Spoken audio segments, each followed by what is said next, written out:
कौन ब्रह्मा का पिता है, कौन विष्णु की मां, शंकर का दादा कौन है, हमको दे बता। ये जानने के लिए कृपया सुनिए।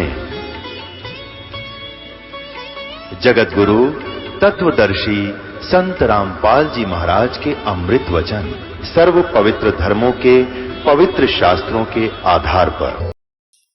कर जोरूं विनती करूं, धरूं चरण पर शीस। गुरु जी राम देवानंद जी महाराज ने दियो नाम बख्शीश। कोटि कोटि सिजदा करूं, कोटि कोटि प्रणाम। चरण कमल में राखियो, मैं बांधी जाम गुलाम। कुत्ता हो गुरुदेव का, रामपाल दास का नाम। गले प्रेम की जेवड़ी, जाखे चो वहां जाऊं। तो करो तो हो बावड़ू, दूर दूर करो तो जाऊं। जो राखो तो ही रहूं, जो देवो सुख।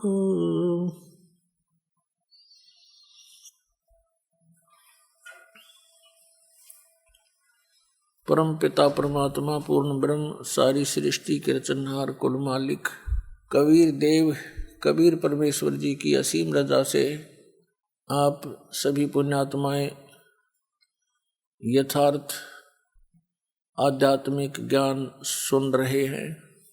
परमेश्वर सर्वशक्तिमान, सभी आत्माओं के भी जनक, सभी तत्वों के उत्पत्ति करता, ये परम अक्षर ब्रह्म पूर्ण परमात्मा है। और वही परमेश्वर बनारस के अंदर काशी शहर में एक धानक दुल्हा रूप में प्रसिद्ध हुए और वे प्रसिद्ध कवियों में से भी एक कवि कहलाए। हम अपने परमात्मा को ना पहचान कर हमने उस परमपिता को एक कवि और एक जुलाहा शूद्र वर्ण का जानकर उनके द्वारा दिए गए ज्ञान को तो हम पढ़ते रहे, लेकिन हम उनको परमात्मा नहीं मान सके, क्योंकि हमें उस लाल की परख कराने वाला कोई तत्वदर्शी संत मिला नहीं। और जिन महापुरुषों ने कोशिश की, जिनको स्वयं परमात्मा मिले थे, उनकी बात हमने मानी नहीं, क्योंकि हम अशिक्षित थे। अब परमेश्वर कबीर जी की असीम रजा से आप जी शिक्षित हुए, अक्षर ज्ञान प्राप्त हुआ और इस दास को तत्वदर्शी संत बनाकर आपके लिए यहाँ भेजा। अब हम उस परमात्मा को पहचानेंगे, उनके द्वारा बताए गए ज्ञान को जानेंगे और हम अपना आत्म कल्याण करा के सतलोक चले जाएंगे। परमेश्वर ने स्वयं आकर हमें ज्ञान दिया कि तुम यहाँ के वासी नहीं हो, आपका यहाँ ठौर ठिकाना नहीं है। आग गए ना बावड़े, रहते भी सब जाही। बिन साहेब की बंदगी कहीं छोड़ ठिकाना नहीं। जैसे मोती ओस का ऐसी तेरी आव, कहे कबीर करो बंदगी, बोर न ऐसा दाव। पुण्यात्मा,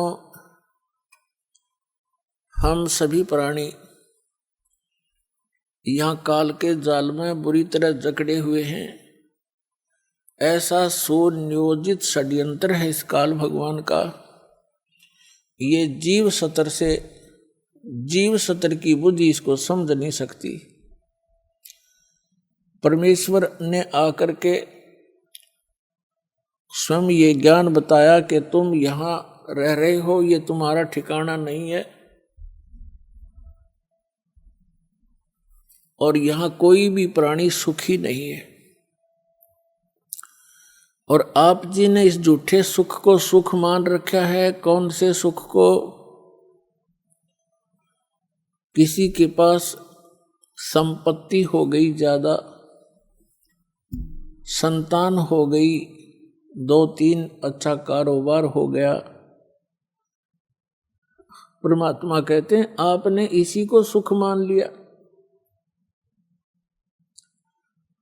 फिर हमें याद दिलाते हैं झूठे सुख को सुख कहे ये मान रया मन मोद, ये सकल चबीना काल का कुछ मुख में कुछ गोदे।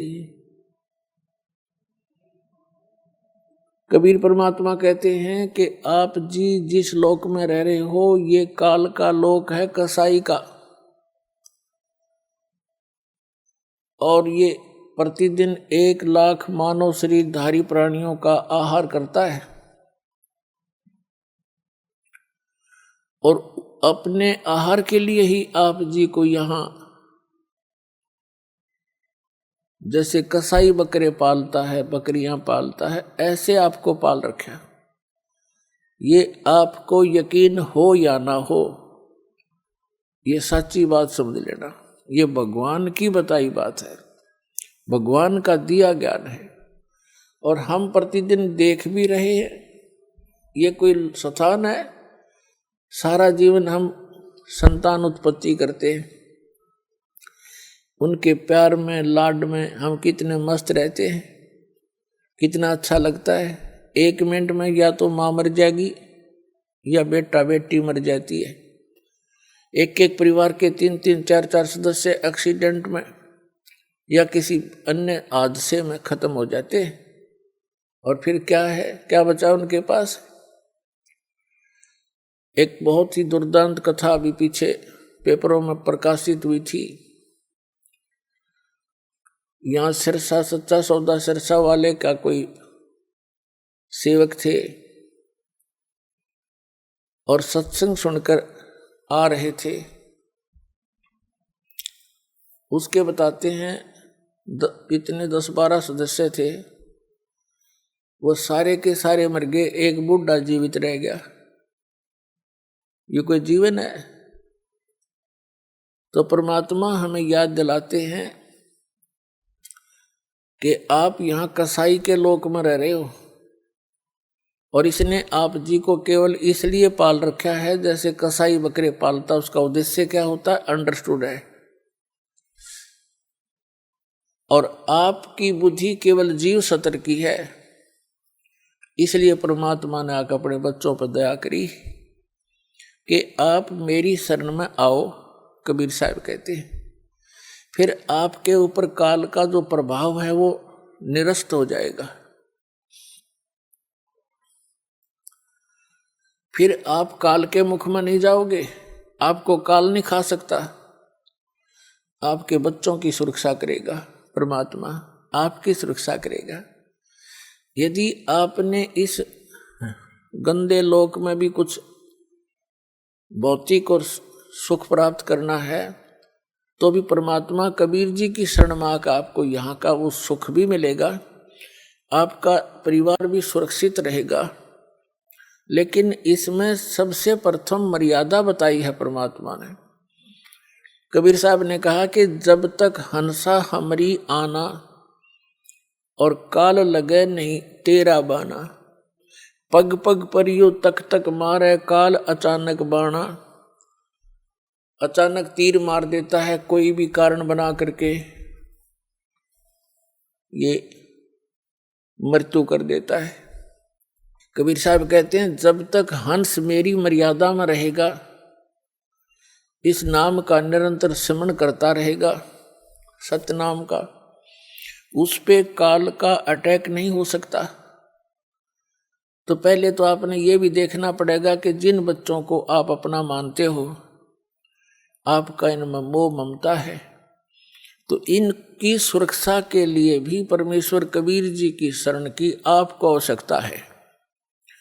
अभी तक तो उस परमात्मा की इस यथार्थ भक्ति का कोई जानकार नहीं था, अब इस दास को भेज दिया है, अब इसका लाभ उठा लो।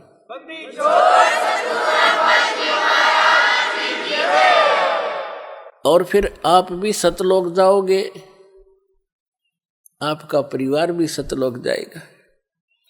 आप पहले चले जाओगे, ये बाद में भक्ति करके आ जाएंगे।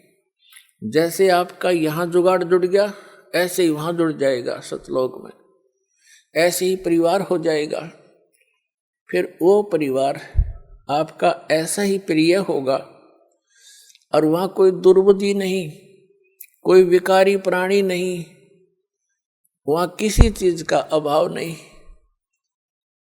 और सब सुविधाएं, सब सुख आपको उपलब्ध होंगे। आपको जो यहाँ आप सुविधाएं खोज रहे हो, ये सारी सुविधाएं आपको सतलोक में प्राप्त होंगी और वो सदा रहेंगी। तो उसके लिए आपने थोड़ी सी हिम्मत, प्रयत्न, संघर्ष अब करना पड़ेगा। जैसे हम जिस समाज में रह रहे हैं वो इस तत्व ज्ञान से अपरिचित है। ऐसा जानो जैसे आप विद्यार्थी हैं, वो विद्यार्थी नहीं है। तो विद्यार्थी के लिए जो भी कार्य टीचर बताते हैं और विद्यार्थी उनको ठीक रेगुलर उनको कर रहे हैं, तो वो बच्चे सफल हो जाते हैं। तो जैसे आप जी विद्यार्थी, यदि विद्यार्थी और पाड़ी ग्वालों को देखकर उन ग्वालों के पास घूमने लग जाए, उन्हीं के साथ सारा दिन धक्के खावे, तो विद्या से वंचित रह जाएगा। तो कहने का भाव ये है, जो भक्ति नहीं कर रहे, परमात्मा की साधना नहीं करते, वो विद्यार्थी नहीं है। उनका अनुसरण करना आपके लिए हानिकारक होगा। इसलिए सामाजिक परंपराओं से आपने उल्टा हटना है, पीछे हटना है, और जो परमात्मा की मर्यादा भंग हो जिस भी कारण से, क्रिया से, उसको नहीं करना है। अब जैसे विद्यार्थी अपनी मेहनत करके, दिन रात पढ़ाई करके और सफल हो जाते हैं, उनको विद्यालय में किए हुए उस प्रयत्न, स्टडी का प्रतिफल फील्ड में मिलता है। जैसे किसी ने अध्यापक की ट्रेनिंग की है, तो वो विद्यालय में नहीं, अध्यापक की सुविधा उसको बाहर फील्ड में मिलेगी, अन्य स्कूलों में अध्यापक लग जाएगा। किसी ने डॉक्टर की ट्रेनिंग की है, किसी ने इंजीनियरिंग की है, या कोई अन्य पढ़ाई पढ़ी है, तो उसका किया हुआ विद्यालय से बाहर मिलता है। इसी प्रकार आप जी जिनको मानव शरीर प्राप्त है, वो प्राणी विद्यार्थी हैं। इनकी पोशाक भिन्न है अन्य प्राणियों से। तो इसकी ये मोटी पहचान है कि जिनको मनुष्य जीवन प्राप्त है, उनको परमात्मा पाने वाले विद्यालय के अंदर प्रवेश प्राप्त हो चुका है, और उनको सब सुविधाएं प्राप्त करा दी हैं घर वालों ने, तो ये समझ लो। और वो बच्चे फिर अपना उद्देश्य भूलकर सांग सिनेमा देखते हैं, शराब पीते हैं, कोठी बंगले बनाने में अपना जीवन नाश करते हैं। तो विद्यार्थी ठीक नहीं, वो महामूर्ख व्यक्ति हैं। इस ज्ञान से आपको ज्ञान होगा, विश्वास होगा कि क्या बताते हैं परमात्मा,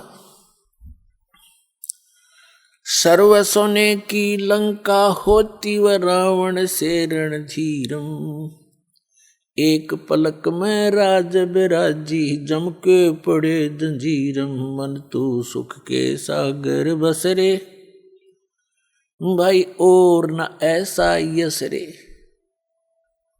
अब यहाँ की जो झूठी महिमा यश प्राप्त करने के चक्कर में इसे अनमोल जीवन को हम बर्बाद कर जाया करते थे। अब इस ज्ञान की रोशनी में हम यह ठोकर खावेंगे नहीं। ज्ञान इसलिए दिया जाता है कि भटक ना जावें और भटके हुए ठीक ठिकाने आ जावें। तो क्या बताते हैं कि सर्व सोने की लंका थी, रावण से रणधीरम, एक पलक में राज विराजी, यानी राज्य से विहीन हो गए एक पल में। और फिर यम के पड़े जंजीरम, यम के दूत जकड़ के ले गए उसको, रावण को। परमात्मा कहते हैं आप जी यहाँ परमात्मा की इच्छा छोड़कर सतलोक जाने की इच्छा के अतिरिक्त अन्य जो भी इच्छाएं पाले बैठे हो, आपके लिए बड़ी भयंकर है ये। आप बालक हो, परमात्मा कितनी बार आए हैं, असंख्यों बार यहाँ आ लिए अपने प्यारे बच्चों को इस कष्ट से निकालने के लिए। लेकिन काल भगवान ने, यहाँ के स्वामी ने हमारे को इस झूठे सुख की भांग प्या रखी है। इस भांग के नशे में हम परमात्मा को ना पहचान पाते हैं, ना अपने कष्टों को कष्ट जान पाते हैं। इस तत्व ज्ञान की रोशनी से यह भांग उतरेगी और ये नशा आपका कम हो जाएगा। रात को भी निद्रा आनी बंद हो जाएगी। परमात्मा की ये जो ज्ञान है, परमात्मा की महिमा आपको रह रह कर याद आओगी। जैसे किसी को टेंशन हो जाती है तो एक दिन आपकी ऐसी स्थिति हो जाएगी, कबीर साहब कहते हैं कि जैसे पर घर पावना रह उठाए चित, एक समय आपकी ऐसी स्थिति आवेगी जैसे आप जी किसी दूसरे कहीं चले गए, किसी रिलेटिव के यहाँ रिश्तेदारी में, और वहाँ आपको प्रार्थना कर देते हैं कि आज रुक जाओ, आप रुक गए। लेकिन आपको ये पता है कि यहाँ मैं ज्यादा समय का नहीं हूं, और अगले दिन आप चलने की तैयारी करते हो। उस दिन भी आपसे प्रार्थना कर लेते हैं कि आज जो रुक जाओ। अधिक प्रार्थना से आप रुक अवश्य जाते हो, लेकिन आपका मन आपके घर पे पड़ा होता है कि वो करना था, ऐसे करना था, ऐसे करना था। तो परमात्मा कहते हैं जब आपको यथार्थ ज्ञान हो जाएगा, आपका यहां से मन उठ जाएगा। जैसे पर घर पावना, दूसरे के घर में मेहमान, रह उठाए चित। इस दास आपको उस कबीर गॉड गिवन ज्ञान से इतना परिपक्व करना चाहता हूं कि आपकी आस्था उस सतलोक में दृढ़ हो जा, और जहां आशा ता बासा होई, मन कर्म वचन सुमरियो सोई। पुण्यात्मा, हमने जो भी ज्ञान मिला उसके आधार से हमने उसकी आस्था की। अभी तक हमने श्री राम, श्री कृष्ण, श्री विष्णु भगवान, श्री शंकर भगवान, दुर्गा माता, तीर्थ व्रतों का ज्ञान हुआ तो हमारी उनमें आस्था हुई। उसी आस्था के आधार से हम यहाँ भटकते रहे। अब आपकी श्रद्धा, आपकी आस्था उस सतलोक में दृढ़ करनी है, और दृढ़ ज्ञान से होगी, मुक्ति इस नाम से होगी जो दास आपको देगा।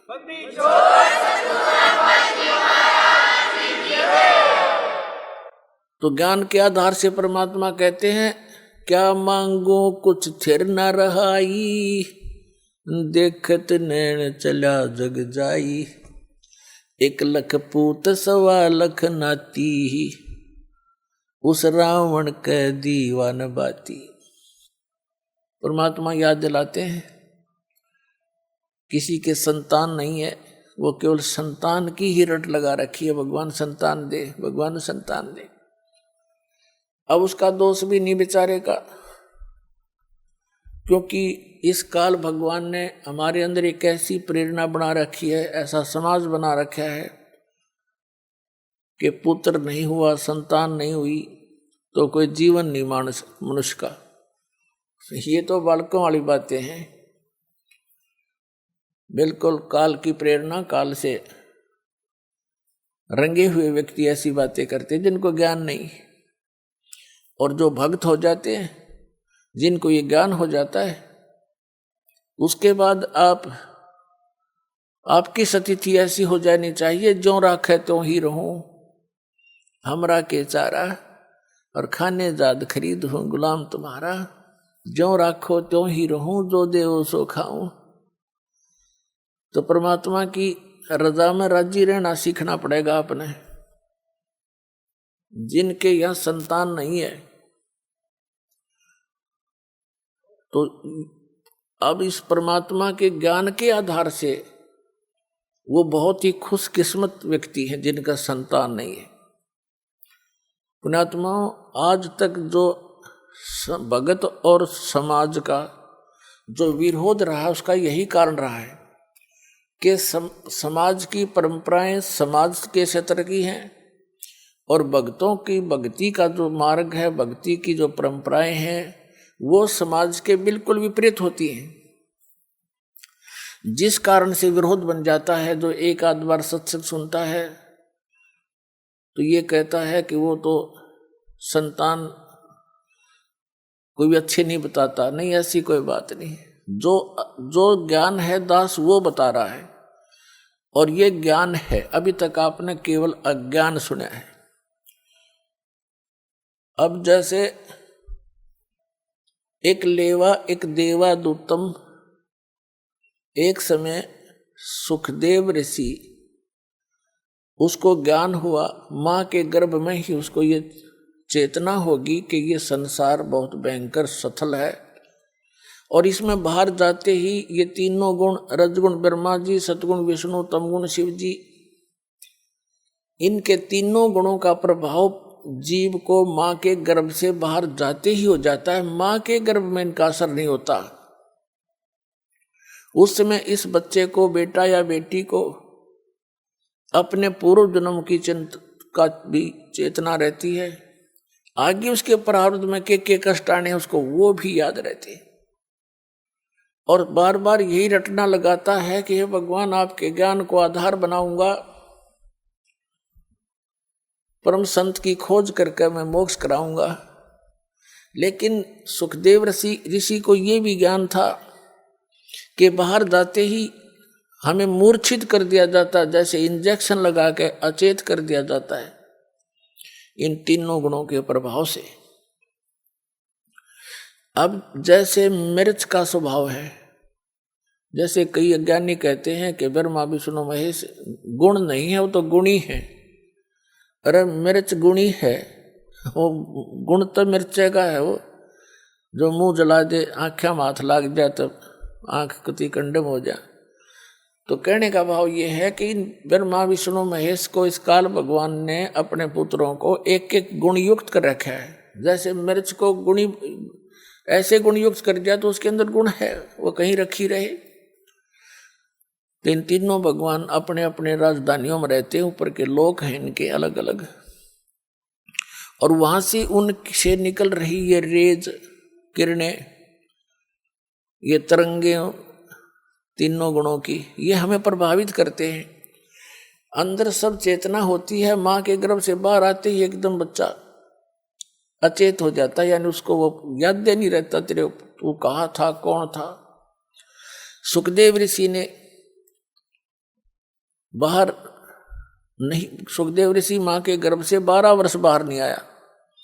ब्रह्मा विष्णु महेश ने तीनों ने आके कहा, सुखदेव तू बाहर आ जा, और ये मर्यादा भंग मत कर हमारी। 9 महीने के अंदर माँ दुखी हो लेती है गर्भ में, गर्भ के पीरियड में, और तुम 12 वर्ष हो गए, या मर्यादा मत बिगाड़े। तब सुखदेव ऋषि ने कहा, भगवान बाहर आते ही आपके तीनों गुण हमें अचेत कर देते हैं, हम भूल जाते हैं उद्देश्य को। आप जी अपने इस त्रिगुणमयी माया को कुछ समय के लिए रोक लो, तब मैं बाहर आऊं। तब उन्होंने कहा, भाई ये तो जबरदस्त प्रेशर है, अधिक समय तक हम रोक नहीं सकते। फ्रिक्शन ऑफ सेकंड यानी पल के भी कुछ हिस्से तक हम इसका इतनी देर रोक सकते हैं। सुखदेव ऋषि ने कहा, तुम इतनी देर रोक दो। कहते हैं इतनी देर उन्होंने माया रोकी थी, इतनी देर में मां के गर्भ से बाहर आ गया, वो चले गए। अब सुखदेव ऋषि अपनी और नाल को कमर पे रख के चल पड़ा, कंधे पे। व्यास जी, ऋषि व्यास की पत्नी से उसका जन्म हुआ, तो व्यास जी ने कहा, बेटा दर्शन दे, अरे सूरत तो दिखा दे। अपुत्र मोह के अंदर वो बहुत व्याकुल था और कहा, तेरा मैंने 12 वर्ष इंतजार किया, पुत्र के दर्शन करूंगा, तो बात तो सुन ले मेरी। तब सुखदेव ऋषि ने कहा था कि एक लेवा एक देवा दूतम और कोई किसी का पिता नहीं पूतम। ऋषि जी, ना जाने कितनी बार तू मेरा बाप बन लिया और ना जाने कितनी बार मैं तेरा बाप बन लिया। या बूंदी बीमारी है, मेरा रोग कट दे। ऐसे मुड़ के नहीं देख रहा, चलता चलता बातें कर रहा है। एक लेवा एक देवा दूतम और कोई किसी का पिता नहीं पूतम। ये ऋण संबंध जुड़ा एक ठाठा, अंत में सब 12 बाटा। इतना कहकर वो आकाश में उड़ गया। सुखदेव ऋषि पूर्व जन्म के भक्ति शक्ति से उसकी बैटरी चार्ज थी, आकाश में उड़ गया। व्यास जी खड़ा खड़ा देखता रह गया। तो पुण्यात्माओं,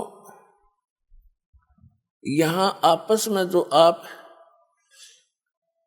जैसे कोई रिश्तेदारी से जुड़े हो, पिता पुत्र बनकर जुड़े हो, पुत्री बेटी पत्नी बनकर जुड़े हो, ये आपका ऋण संबंध है, पिछला संस्कार है। कोई लेने आ रहा है अपने कर्जा, कोई देने आ रहा है। एक लड़का इतना लायक है, अपनी कमाई करता है, मजदूरी मेहनत जो भी करता है, और पिताजी शराब पीता है, तो वो पिता उस बालक से पिछले जन्म का कोई ऋण ले रहा है। एक ऐसा पिता है, सारी उम्र एक माया जोड़ता है और पुत्र उसका फिर सिर फोड़ता है और शराब पीता है, गाड़ी खरीदने की जिद कर लेता है, यानी उसका नाश करा कर छोड़ है। तो कहने का भाव ये है, एक लेवा एक देवा दूतम, कोई किसी का पिता नहीं पूतम। ऋण संबंध जुड़ा एक ठाठा, अंत में सब 12 बाटा। 12 बाट का अर्थ अपने अपने रास्ते जाएंगे। जहाँ संस्कार पूरा हुआ वही मृत्यु हो जाएगी। जब तक आप कबीर परमेश्वर की शरण में इस दास के माध्यम से नहीं आओगे, तब तक आपका एक जैसा भी संस्कार है वही मिलेगा, उसमें कोई परिवर्तन नहीं हो सकता। तो उसके आधार से आप अपना केवल ऋण ही चुका रहे होते हो। बेटा मर गया, माता पिता भाई बहन सब शेष बचे हुए टक्कर मारते रहते हैं, मारे जाओ। अब वो तो आने से रहा, उसका समय पूरा हुआ, उसका ऋण खत्म हुआ, जितना लेना था वो लेकर चला गया। ऐसे बहुत सी कथाएं हैं जो कथाएं नहीं, सच्चाई है। एक व्यक्ति था, उसको एक पुत्र प्राप्त हुआ, उसकी पत्नी की मृत्यु होगी। उसने रीमैरिज की, उससे भी एक पुत्र प्राप्त हुआ, फिर दोनों की ही मृत्यु होगी।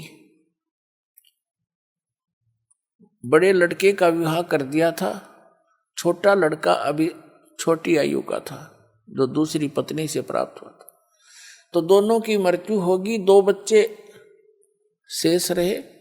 और बड़े लड़के का विवाह हो चुका था। कुछ दिनों के बाद वो छोटा जो लड़का था वो रोगी हो गया। उसके बड़े भाई ने, मौसी के बेटे ने बहुत कुछ इलाज भी करवाया कुछ दिन, और कुछ इलाज कराया। फिर उन दोनों के मन में दोष आ गया। किसके? उस बड़े भाई और उसकी पत्नी के मन में, कि हमारे हिस्से में, इसके हिस्से में लगभग 15-16 एकड़ जमीन है, मकान आते हैं, ये बीमार है, रोगी है, इसको कोई ऐसा विष दिलवा दे ये मृत्यु को प्राप्त हो जाए, क्यों पैसे खराब करे। उन्होंने उस वैद्य से संपर्क किया जो उसका ट्रीटमेंट कर रहा था। उसको लालच दे दिया कि उसने कहा मैं 500 रुपये लूंगा और इस काम न कर दूंगा। उसको 500 रुपये दे दिए। उसने ऐसी औषधि दे दी, विष डाल करके वो लड़का मृत्यु को प्राप्त हो गया। अब बात समाप्त हुई, भाई बच्चा बीमार था, मर गया, कोई ऑब्जेक्शन, कोई शंका किसी को नहीं हुई। लेकिन भगवान से कैसे छुपा देंगे हम? अब क्या होता है कि 1 वर्ष के बाद उनका पुत्र हो गया।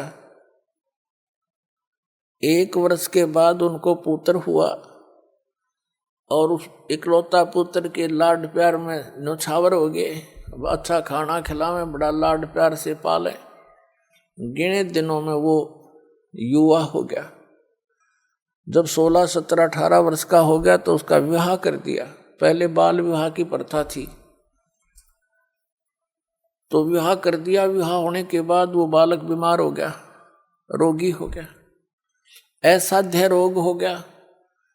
अब वो तो अपना बेटा था, इसलिए इलाज कराना अनिवार्य था। सब जगह झाड़ फूक वालों से इलाज कराया, वैद्यों से महंगी को दवाई दिलवाई, आसपास सब जगह लुट पिट के फिर लुटपट लिए, लेकिन फिर भी रोग में कोई लाभ नहीं। और कुछ आधे से अधिक जमीन को भी सेल करके बेच के वो धन भी बच्चे के ट्रीटमेंट पर लगा दिया। एक दिन वो दोनों बैठे बैठे उस बच्चे के मुंह की तरफ देख रहे थे। चारपाई पकड़ चुका था, अस्थि पिंजर शेष था। तब उस लड़के ने आवाज लगाई कि भाई साहब मेरी बात सुनना। अब उसका जो पिता था वो पास बैठा था। उसने कहा कि बेटा मैं तेरा पिता हूं, मैं भाई नहीं हूं। उसने सोचा कि ये बच्चा इतना रोगी होने के कारण इतना हो गया कि मुझे पहचानना भी बंद कर गया। तब उस लड़के ने कहा कि तू मेरा भाई है और सुन ले बात सारी।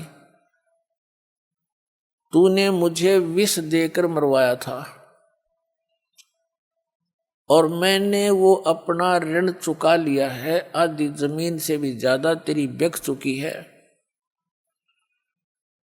और ईब तेरा और मेरा एक कफन और लकड़ी का हिसाब किताब शेष रह रहा है, वो इकट्ठी कर ले। मैं तेरा वही भाई हूं, तेरे पुत्र के रूप में जन्मया हूं। अब उनको आंखें खुल गई उनकी। कहने लगा भाई बात सुन, मेरा तो कुल नाश हो गया। इकलौता पुत्र था, वो रास रही नहीं। 20 साल 20 वर्ष से ऊपर विवाह को हो गए हैं, उसके बाद कोई संतान नहीं। मैंने तो जैसा किया था मेरे को परिणाम मिल गया, मिलना चाहिए था मेरे जैसे नीच ने। पर भाई एक बात और बता दे,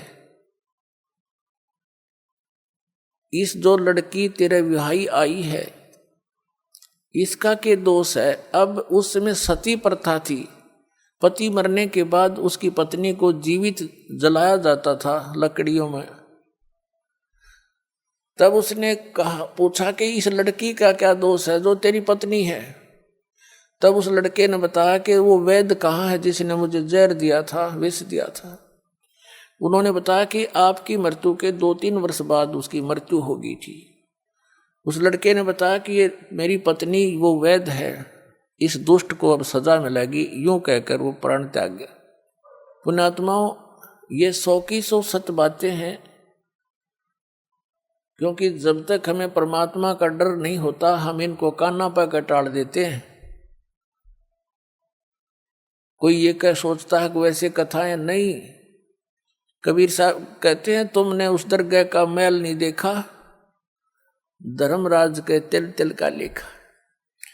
तो कहने का भाव ये है पुण्यात्माओं, फिर भी जो भी आपका ऋण संबंध जुड़ा है, परिवार है, बेटा है, बेटी है, माता पिता, भाई बहन है, अब इस ऋण को हमारे लिए तो ये भारी बात है।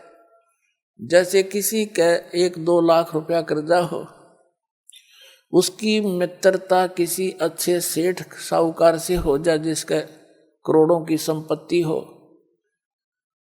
तो उसने उसके ऋण मुक्त करने में 2 मिनट लगेंगे। 2 लाख रुपया पकड़ा देगा, ले बेटा ले ले, हो जा तेरे जब दे दिए ना तो मत देना। ऐसे भी नेक पुरुष हुआ करते थे। तो ये समर्थ शक्ति कबीर साहब है। आपसे तो ये ऋण उतरा नहीं, क्योंकि जो विधान आपने अपना रखा है, जिस भगवान की आस लिए बैठे हो, वो तो कर आपका किया भोग कर ही समाप्त होगा, दुख भी और सुख भी, ऐसा नियम है। और इस परमात्मा का नियम है कि आपके पापों का नाश कर देंगे। पिछला संस्कार सब खत्म हो गया, वर्तमान का जो प्रारब्ध है उसमें परिवर्तन करेगा आपके में। आपके बच्चों को अपने कोटे से धन देगा, आपको प्यार दिलाएगा उनसे, क्योंकि बच्चों को ऐसा ज्ञान दे दिया जाएगा। जिन बच्चों ने आपको सताना था, कोई चोरी करके जेल में जाना था, कोई डाके मारना थे, या शराब पी कर आपको तंग करना था, आपकी पुत्री ब्याही जाती है, दामाद दारू पी रहा होता है, पत्नी लड़की को सताता है, माँ बाप भी रात को बैठकर चिंतित होते हैं। तो ये सब समस्याओं का समाधान, ये संस्कार आपके परमात्मा कबीर जी बदल देगा, तो आपका जीवन सुखी होगा।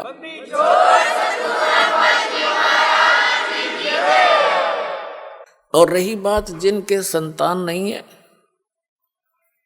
ये सत्कर मान लेना, उनका कोई ऋण शेष नहीं है, वो तो कति किनारे पर बैठे मोक्ष के पे, जब थोड़ी सी बुद्धि रखते हो तक। जब तक आप समाज ने देखोगे तो यही जूते खाओगे। सभी महापुरुषों ने कहा है कि लोक लाज मर्याद जगत की तन जो तोड़ बगावे, जब कोई राम भगत गत पावे। लोक लाज ना कीजियो निर्भय हो रहिए, यो मन संतों दीजिए तो गोविंद पाइए। जैसे मीराबाई से उसकी मां ने कहा था, सत्संग में जाना मीरा छोड़ दे, सत्संग में जाना मीरा छोड़ दे, हाय मारी लोग करें तकरार, सत्संग में जाना मीरा छोड़ दे, हाय मारी लोग करें तकरार, सत्संग में जाना मीरा छोड़ दे। मीराबाई ने एक बात कही थी, सत्संग में जाना मेरा ना छोटेरी, सत्संग में जाना मेरा ना छोटेरी, हारी चाहे जड़ के मरो संसारे, सत्संग में जाना मेरा ना छूटेरी, हारी चाहे जड़ के मरो संसारे, सत्संग में जाना मेरा ना छूटेरी। और कबीर परमेश्वर जी भी कहते हैं, लोक लाज मर्याद जगत की ये एक बंधन बेड़ी है, एक बंधन ये बेड़ी है आपके लोक लाज से हमने उल्टा हटना है, हमने परमात्मा के मार्ग को ग्रहण करना है। और सोई जन उबरे जिन तोड़ी कुल की कान। कबीर साहब कहते हैं कुल करनी के कारण, जो परंपरागत जो परंपराएं हैं आपकी कुल की खानदान की, कुल करनी के कारण हंसा गया बिगो, और जब यू कुल के कर लेगा तू चार पाया का हो। कबीर साहब कहते हैं आज तो तू लोक लाज में आकर भगवान से दूर हो जाएगा। लोग, क्योंकि जिनको ज्ञान नहीं वो तो आपका विरोध करेंगे ही करेंगे। जब आपको ज्ञान हो जाएगा ना, फिर ना सुनो उनकी, चाहे कितना भी आपने संघर्ष करना पड़ो। संघर्ष में लड़ाई नहीं होती, उनकी बातें नहीं माननी, ये संघर्ष हमारे लिए। तो कहते हैं जब तू गधा बन के खड़ा हो जाएगा चार पाया का, जब यू कुल के डाल डाल देगा तेरे, जिसकी आज तू आन कान मान कर भगवान से दूर हो जाएगा। तो कबीर साहब कहते हैं कुल करने के कारण ये हंसा गया बिगो, यानी इसने अपना नाश कर लिया भक्ति का। और तब यू कुल के कर लेगा तू चार पाया का हो। तो इन बातों से डर के आप भक्ति कर सकते हो। और पुण्यात्माओं, खुद भगवान बतावे, आंखों देखा संतान वो संत बतावे जिनको परमात्मा मिले, और चारों सभी सदग्रंथ बतावे, तो फिर उस बात में कोई त्रुटि नहीं होती। ऐसा प्रमाणित ज्ञान आपको इस चौथे युग में ही मिल सकता है। और इस चौथे युग का यही वो प्राइम टाइम है।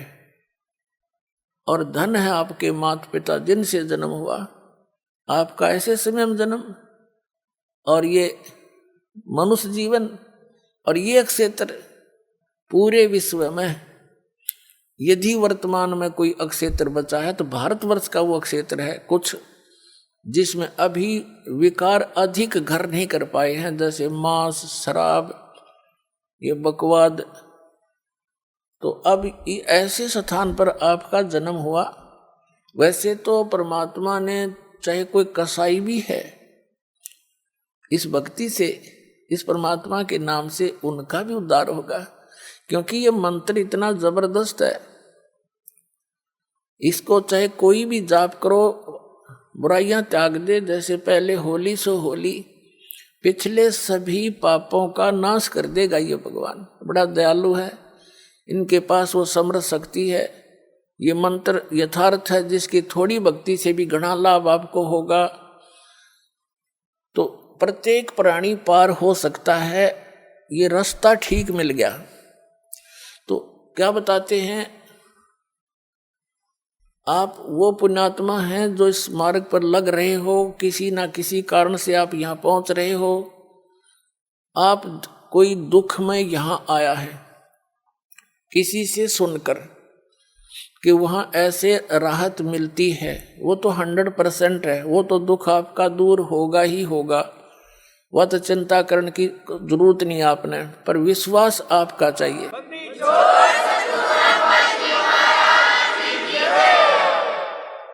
और जब तक दुख दूर नहीं होंगे तो भक्ति में रुचि नहीं बन सकती, कभी भी नहीं बने।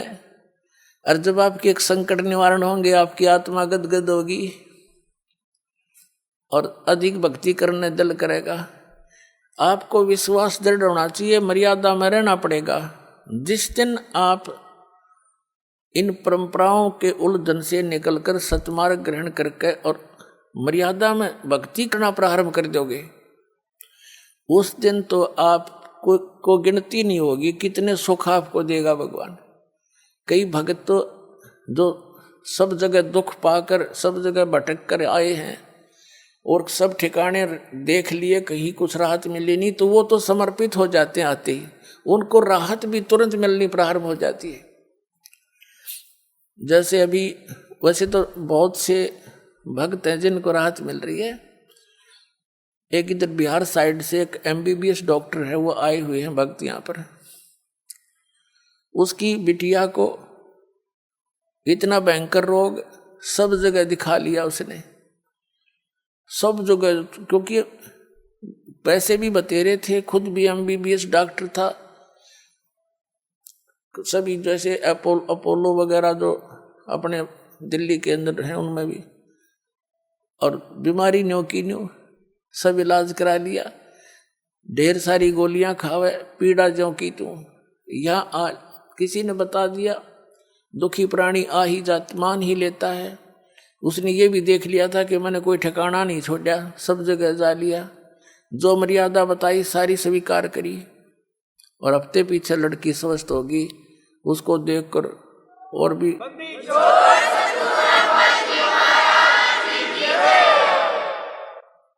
तो कहने का भाव ये, फिर वो जा करके उसने वहां बताया, सबने देखा, क्योंकि सब उसके मित्र प्यारे जहां वो क्लिनिक रखी थी वो सबको पता था कि लड़की बहुत दुखी थी।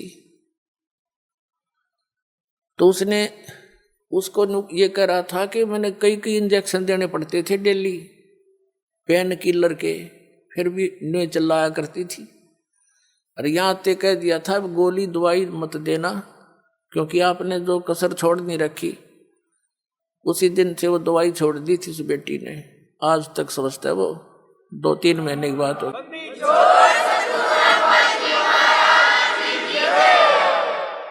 पुण्यात्मा, जहां तक मेडिसिन यानी दवाई का जो काम है वो अपने स्तर पर ही कर सकती है, और जो संस्कार में जो दुख है वो मेडिसिन से दूर नहीं हो सकता, वो आध्यात्मिक पीड़ा है, तो आध्यात्मिक शक्ति से ही ठीक होती है वो।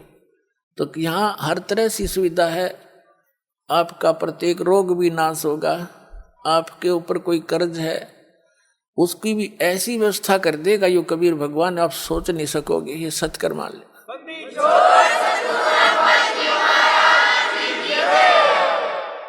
जैसे 2 नंबर से जो कमाई करते हैं, हेरा फेरी करके, मिलावट करके, चोरी करके, रिश्वत लेकर, ये तो विष का काम करेगा आपके, एक दिन देख लेना। आपको पता नहीं, अभी तो देखम देखा लग रहे हैं सभी।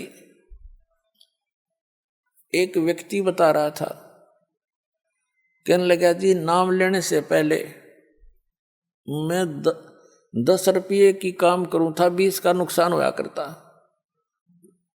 और कर्जा हो गया।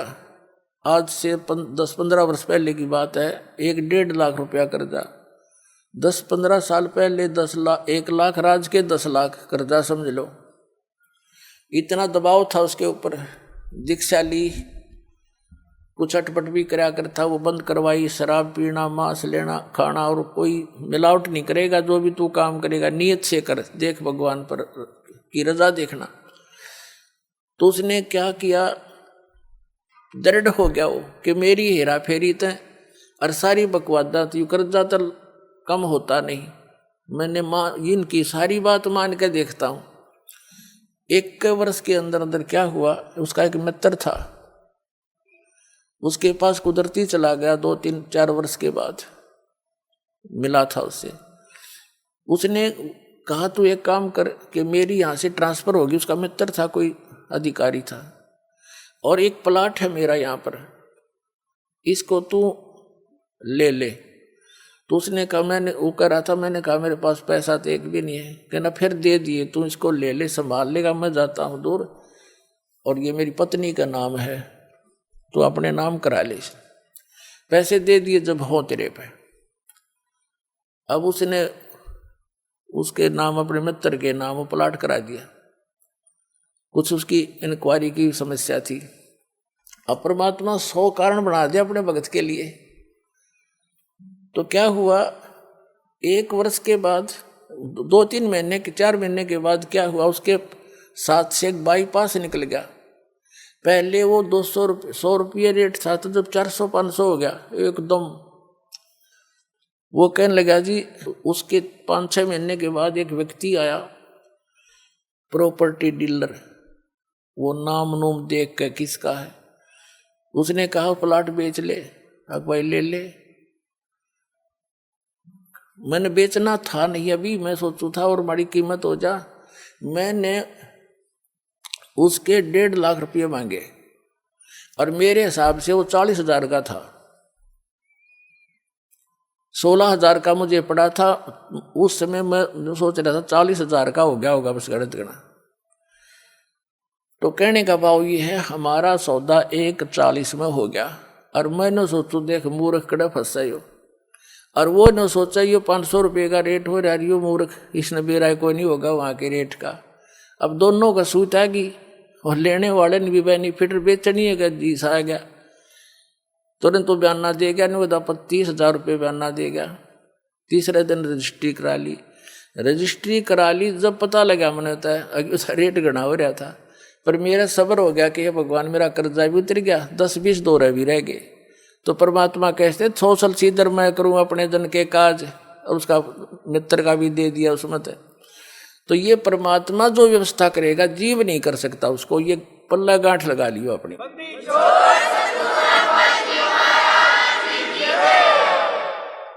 तो पुण्यात्माओं, हम भगवान को छोड़कर अपनी दुर्बुद्धि के कारण जो गलतियां करते हैं वो हमें हानि करती हैं, लाभ नहीं। और अब रही बात, उसको इतना विश्वास हो गया, फिर तो माया वापस हटता है इंसान जब इसकी सच्चाई का पता लगता है। तो पुण्यात्माओं, परमात्मा साथ है तो माया तो उसकी छाया की तरह साथ रहेगी आपके, यहाँ कमी नहीं रहने देगा आपको। ये समझ सकती है। कहते हैं जैतन राजपाट भी चाहिए हमारा धर ले ध्यान। वैसे तो हमने राजपाट की आवश्यकता नहीं, सबसे बड़ा हानि का सौदा है जो राजनीति में जाते हैं वो अपना जीवन नाश करते हैं। भक्त को राजनीति के आसपास भी नहीं जाना चाहिए। वोट देना हो, नेक आदमी देखकर वोट देना, किसी ऐसे भाव में भावुक होकर किसी के कहने से और या कोई पार्टी विशेष देखकर आप अपना वोट देकर पाप के भागी मत बनना। क्योंकि आपके द्वारा दिया गया वोट से जो चुना हुआ व्यक्ति है, यदि वो गलतियां करता है तो उसका रेसों में पाप आपको भी लगेगा।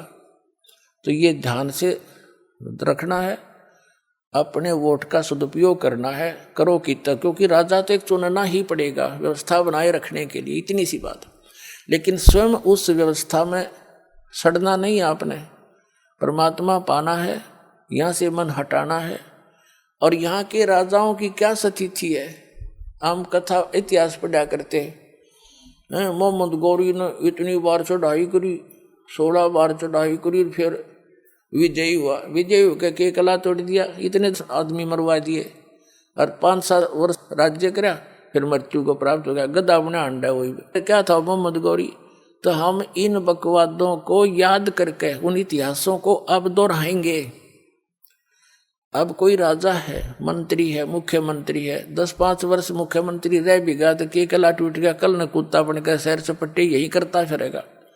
तो हमने इस बीमारी को याद रखना है या लगन नहीं देनी अपने, यो रोग से दीर्घ।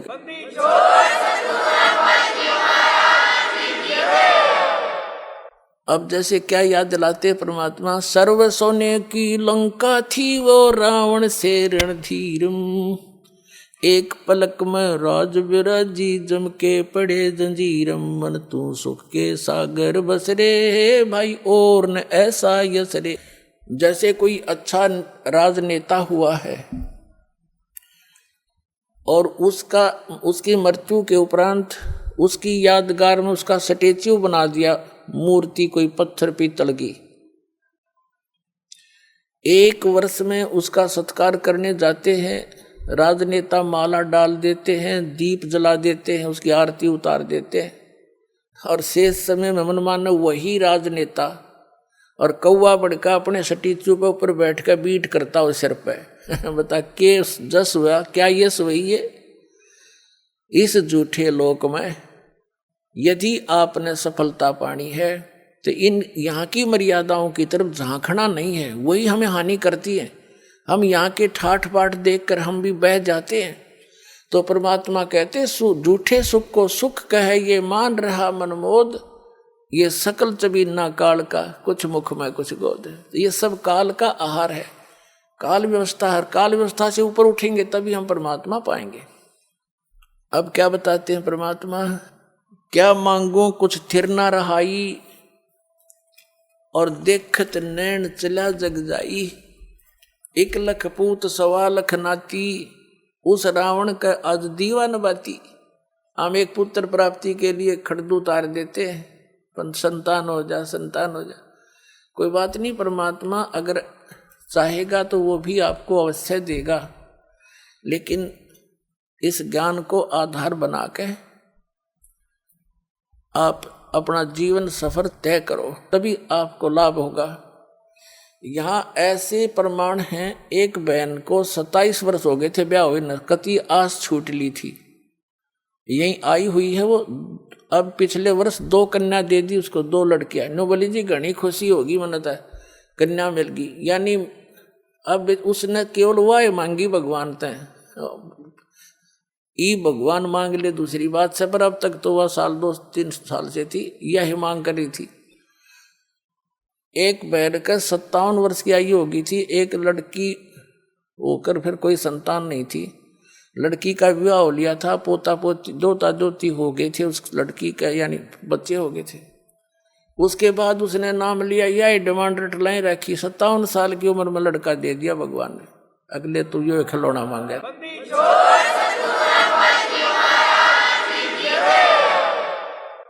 तो पुण्यात्मा, हम ये खिलौने मांगते हैं, इन खिलौनों ने जो मांगना बंद कर देंगे ना, जो भक्ति हमारी सफल होगी। कबीर साहब कहते हैं, होले सुहागण सुरता त्यारे, मालिक गिरी जाना है तू तो। होले सुहागण सुरता त्यारे, मालिक घर जाना है तू तो। होले सुहागण सुरता त्यारे, मालिक घर जाना है तेरा। सोन सखर बरतार, मालिक घर जाना है। क्या बताते हैं, सुरता यहाँ आत्मा को कहा जाता है कि होले सुहागण सुरता त्यार, तूने मालिक घर जाना है। सुहागण का अर्थ है जिस आत्मा ने, जिस प्राणी ने गुरु के माध्यम से दीक्षा प्राप्त कर ली, समझो उस गुरु ने आपका नाता जुड़वा दिया, आपके पतित हैं। आत्मा का पति परमात्मा है। तो जिनको उपदेश दीक्षा मिल गई वो सुहागण होगी, और जिन्होंने नाम लिया नहीं है तो अभी कंवारी आत्माएं हैं। तो अपने पति के घर तो सुहागन ही जाएगी, यानी जिसका नाता सगाई ब्याह हो गया वही जाएगी। तो यहाँ परमात्मा इस आत्मा से कहते हैं, होले सुहागन सुरता त्यार, मालिक घर जाना है तेरा। सुन शिखर बरतार, तेरा पति सुन शिखर में, सुन स्थान पर, सबसे ऊपर की चोटी पर, उस सतलोक के अंदर तेरा पति रहता है। होले सुहागण सुरता त्यारे, मालिक गिरी जाना है तू तो। होले सुहागण सुरता त्यारे, मालिक घर जाना है तेरा। सोन सखर बरतार, मालिक घर जाना है। नाले धोले ओढ़ पैर लेकर 16 श्रृंगार, नाले धोले ओढ़ पैर लेकर 16 श्रृंगार। आज नहीं तय तड़के परसों आवेंगे तेरे लड़ियार, मालिक घर जाना है तू तो। होले सुहागण सुरता त्यारे, मालिक घर जाना है। गुड़िया खेलत उम्र गवा दी, लाया नहीं विचार। गुड़िया खेलत उम्र गंवा दी, लाया नहीं विचार। अब क्या बताते हैं परमात्मा कि जो गुड़िया का खेल खेल रहे हो आप, तुमने इस ज्ञान को आधार नहीं बनाया। जैसे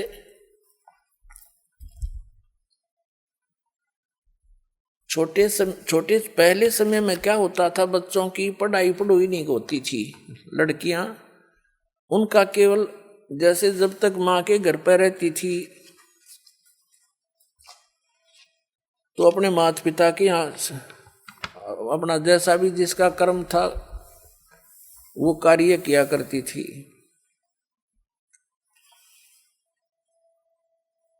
और फिर अपने पति के घर जाकर के अपने क्रिया में व्यस्त हो जाती थी। तो जब तक लड़की छोटी होती थी, छोटी लड़कियां क्या करती थी, जैसे बड़ी बहनों की या बुआ की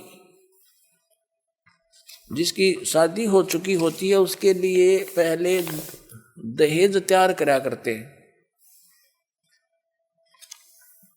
और हमने देखा हमारी जो बड़ी बहनें थी उनके लिए घर पे ही टेलर को बुला लिया जाता था। और वो ऐसी व्यवस्था थी,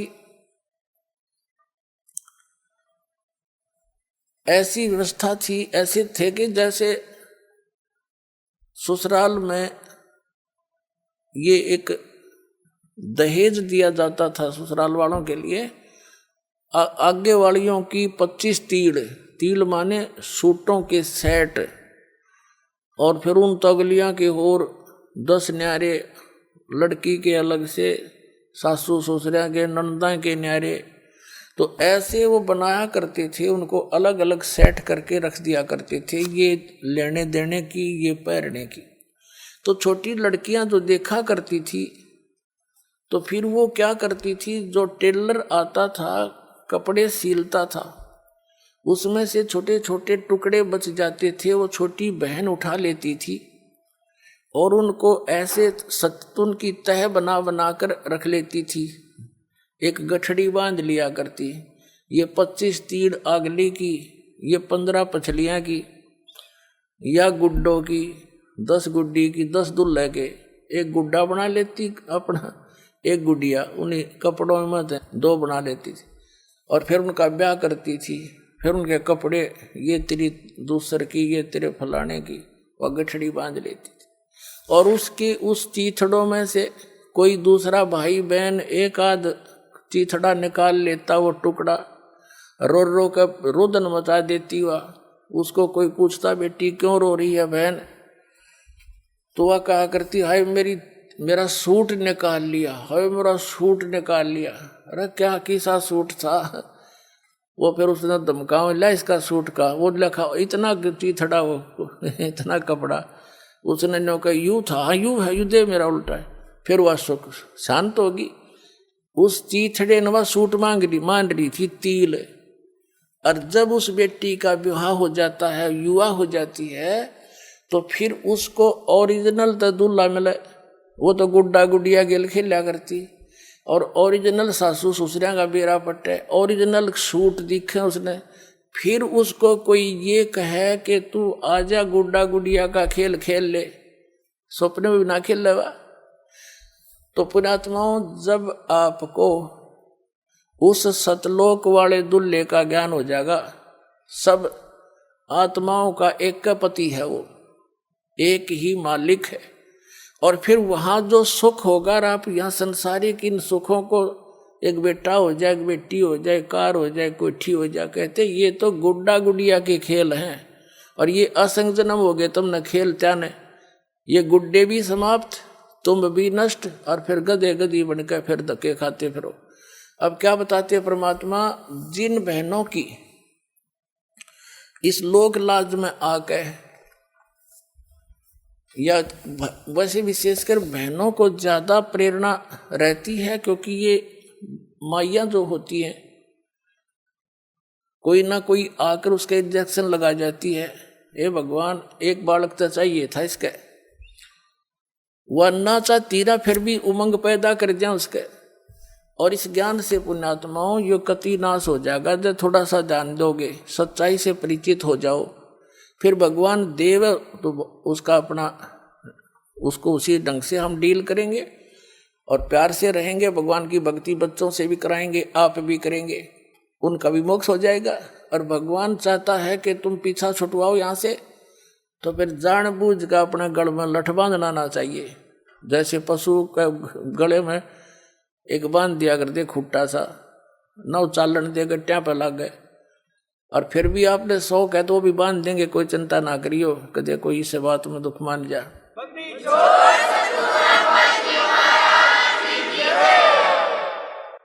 तो कहने का भाव ये है कि जो बहन, और परमात्मा चाहता नहीं कि बेटी को क्यों फांसी लाऊं, क्यों खाम खा, इसका मुक्त ज्ञान समझ लिया, भक्ति कर ले, पीछा छुटवा ले। जो अनजान है, नहीं मानती, उनके भाग में है नहीं, भगवान से भी दूर हो जाती हैं वो तो ये उद्देश्य लेकर आती हैं। और परमात्मा देखो, नीरू और नीमा नाम के जो दो जुलाहा थे, वो जुलाहा जुलाही थे, वो 62 साल की उम्र होगी थी उनकी, कोई संतान नहीं थी। परमात्मा ने उनको ये गले में लठ बांधना उचित नहीं समझा, उनके संतान नहीं दी, उन्हें सिर पटक लिया और स्वयं आगे बालक रूप धारण करके कमल के फूल पर प्राप्त हो गए। उनका वो दिल भी डांट दिया और उनका संस्कार भी मिटा दिया, क्योंकि वो तो समर्थ आगे, उन जरूरतें ना थी उनके आने। ऐसी परमात्मा गर्दिश का आगे उसका कमी क्या की रही थी। कबीर साहब जब नीरू नीमा कबीर साहब को उठा ले गए, अब पहले नीमा भी साथ हाथ बटाया करती थी कपड़े बुड़न में। नीमा तो फिर सारा दिन कबीर परमात्मा को सीने से लगाए बैठी रहती, जहाँ जावे साथ ले जाती। अब वो काम करता था अकेला, आधा काम रह गया, समस्या आने लगी रोटियां की भी। तो परमात्मा ने एक दिन क्या किया, बहुत चिंतित थी उसकी माँ भी, उसका मुंह बोली माँ, मुंह बोला पिता। जिस पालने में वो झूल रहे थे उसके नीचे कपड़ा बिछा रखा था, जिसने रुमाल सा बिछा देते बच्चे के।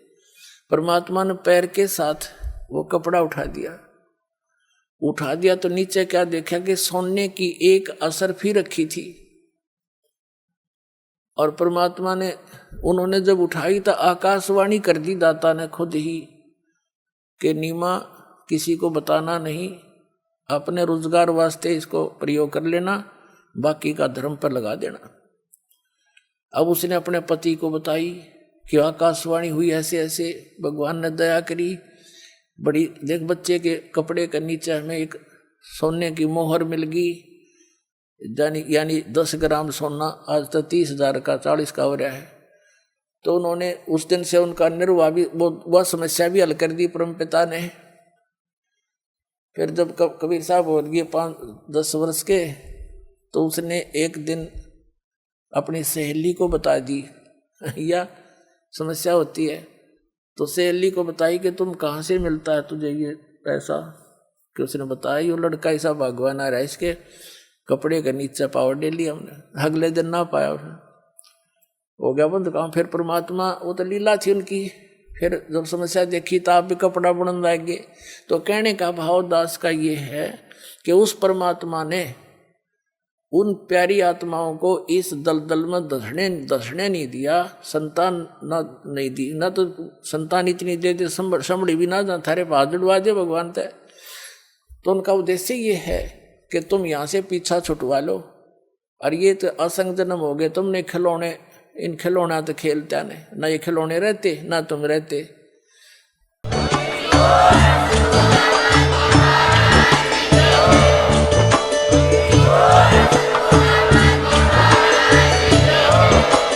आप सुन रहे थे जगत गुरु तत्वदर्शी संत रामपाल जी महाराज जी के मंगल प्रवचन। अधिक जानकारी के लिए विजिट कीजिए हमारी वेबसाइट www.jagatgururampalji.org। संत रामपाल जी महाराज जी के शुभ आशीर्वाद से पूरे विश्व भर में 500 से भी ज्यादा नाम दीक्षा केंद्र हैं, जिन पर संत रामपाल जी महाराज जी द्वारा ऑनलाइन निशुल्क नाम दीक्षा दी जा रही है। अपने नजदीकी नाम दीक्षा केंद्र का पता करने के लिए संपर्क करें 8222880541।